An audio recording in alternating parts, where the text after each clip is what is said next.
Hi guys, it's almost the end of the day, so my makeup's like, she's falling apart. So I figured before I, wash up and get ready for, not bed, but working, I would do this video. I was visiting Treasure Hunter at some point, and my manager had this bag sitting on his desk, and he said, "Oh yeah, you can take it." So or was it him? Yeah, I think it was. Yeah, it was from the office, and in the bag there was a bunch of the new. Is it new? It's not really new. I think it came out a few months ago. The real hair makeup from Innisfree, and this is basically just makeup for your hair. The whole concept behind like hair makeup is that, like, for me, I don't often have my hair up because my forehead is so fucking big, and of course, got a 5-finger forehead. As you can see, like, my hairline is receding pretty far. Okay, I know people are gonna be like, "Oh, it's because you bleached your hair and you're like ruining your hair." Bitch, actually, if I take this makeup brush, you can see my hairline is actually uneven. It's more receded right here. That's why I always have my bangs down, because it'll make my hair, it'll hide my forehead basically.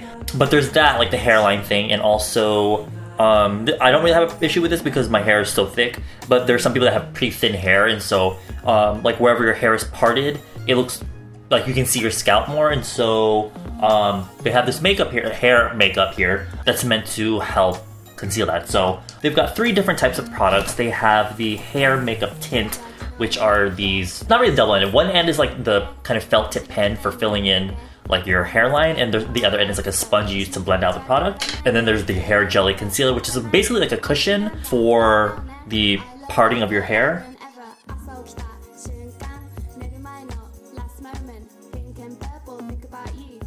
They also have a brush. I think this is meant for the makeup tint. Actually, you can use it for either. I've used it for both, and it works pretty well, I guess. And then to set everything, because it's not gonna like set really, because it does move around. You have the real hair makeup fixer, so I guess it's supposed to be like a setting spray, almost like a hair spray for this specific product.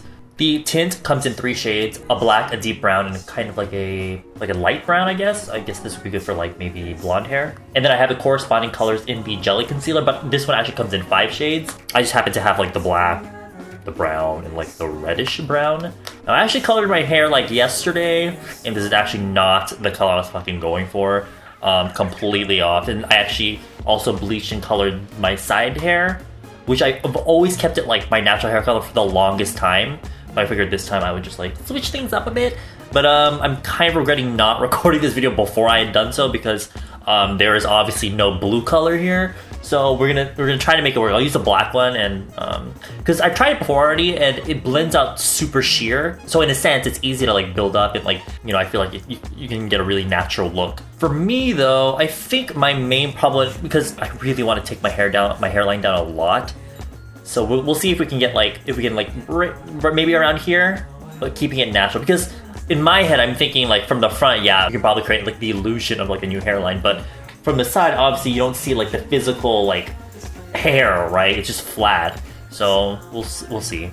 So I'm gonna take the black color, and apparently you're supposed to just make strokes, and then you're supposed to blend it out with the sponge on the other end. And really, it's so sheer, so it doesn't really matter how you draw the lines, because you're gonna blend it out anyway, right? Oh, bitch. Oh, actually, on camera it looks kind of natural, I suppose. But in person, I feel like it's so obvious. Especially because my main issue with this product is that you're gonna have to like kind of take it almost into the hair itself, because you can see right here where it stops and starts. Like there's that gap, obviously. I think to make things easier, I'm not gonna use the sponge, and the sponge is okay, but I have the brush though, so I'm gonna use the brush. The brush definitely shears it out way more. But I prefer that over like a harsh line anyway. But I'm gonna like literally take the point of this. I am focused, sorry. I'm literally gonna take the point and like go right into the roots of the hair. Blend it out there. Oh my god.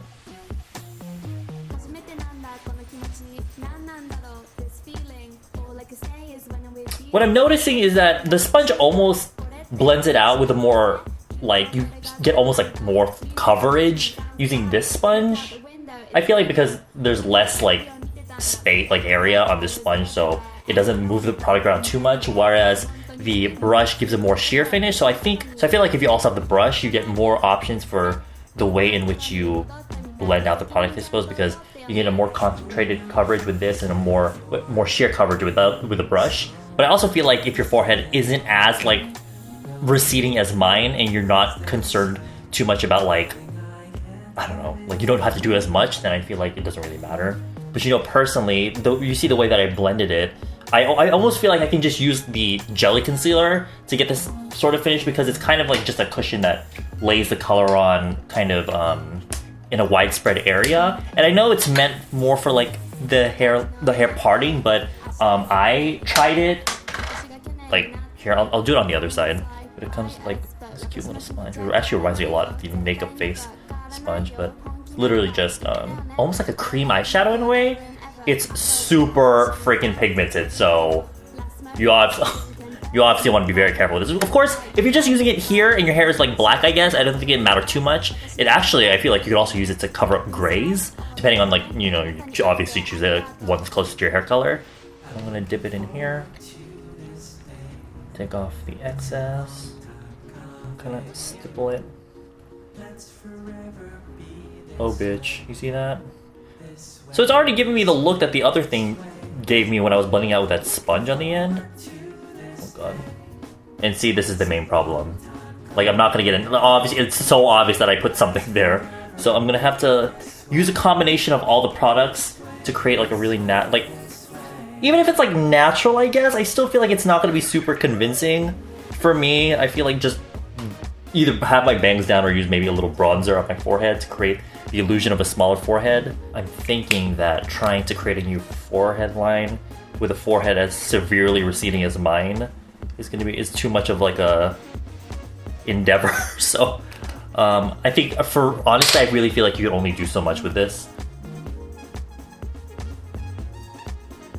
Oh, and also you kind of have to be careful with this sponge because it's so small and like hard that you can also wipe away the product. So you're just gonna end up having to go back over and over again. So you're gonna have to use like a light hand. But I feel like filling in like the roots of my hair and kind of blending it downwards has kind of helped a little bit. It's definitely like thickened up my hairline, I suppose. But really, you can still see like my actual skin like from my forehead. So it's still to me, I guess this is all right, but it's not gonna be like. It's not going to give the same effect that getting like a hairline surgery would. I'm going to try using the cushion with a brush. And also kind of stippling with this brush because it almost gives the effect of hair. Not really. It's almost like when people say, oh, you know, use your eyebrow pencil, light feathery strokes to create like fake hair. But in my head, you're going to be blending out with a spoolie anyway, so it's just really just going to be like color going through your brows. That's how I'm seeing this. It's kind of just like a brow, almost like a brow pomade in a way, in that you're just filling in the area. I think you have to go through great lengths just to create like the look of natural hair strokes, which I think is overkill at that point. All right, so now I just have to set it. I'm gonna use this fan because I don't want it to like spray my face.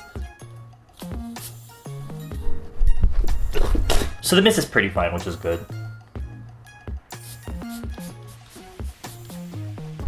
Smells minty almost.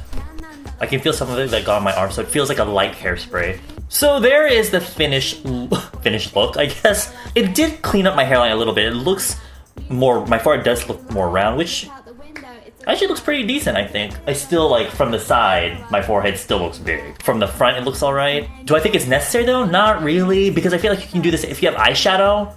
It works, and I feel like you're not limited, because, you know, if you have like a palette maybe, and especially if you have colored hair like me, you can probably mix up some eyeshadows to create the same look and set it with like a setting spray or like hairspray even. They're not bad products at all. I actually really like these products, but who would I recommend them to? For people that have maybe like an uneven hairline, or your hair is really thin and you want to thicken up the look of your hair, you can use like the jelly in like this. Like I really don't need to use it because my hair is really thick anyway. So I know I've met many people that have like, you know, thinning hair, and like you can really, especially if you have blonde. Well, they don't have a color for blonde hair actually. Maybe if your hair is dark at the roots, maybe. Because sometimes if your hair is not only thin and you're fair skinned, then you'll look really bald, like right at your hair parting. So, you know, if you happen to be in that category, I think you can find use out of the jelly concealer. But if you're really just looking to even out your hairline, I think you can just get away with this one. I don't know if I really need it though, because I feel like it didn't make like a huge difference, because I'm probably gonna have my hair down anyway. Actually, I think this part of my hair's. You definitely have to play around with it though, because up close, it does not look natural at all. For me, I don't know if it's because I didn't blend it out enough, but I feel like the more I blend, the more I'm just lifting off the product with the brush. So although I think it's a good product, I think it is kind of finicky in a way. Or, you know, that might just be me and that I just have more problems with my hairline. And if you just need to fix up a little bit, you should have no problems. You just need to take a little bit more time to make sure it's all well blended, but at the same time, make sure the pigment's actually there, because you don't want to like waste your time by putting it on when there's not going to be a difference. Anyway, I'm rambling at this point, so I hope you found that video useful, and I'll see if I can find a link to them down below if you're interested. So yeah, I'll see you in my next video. Bye bye.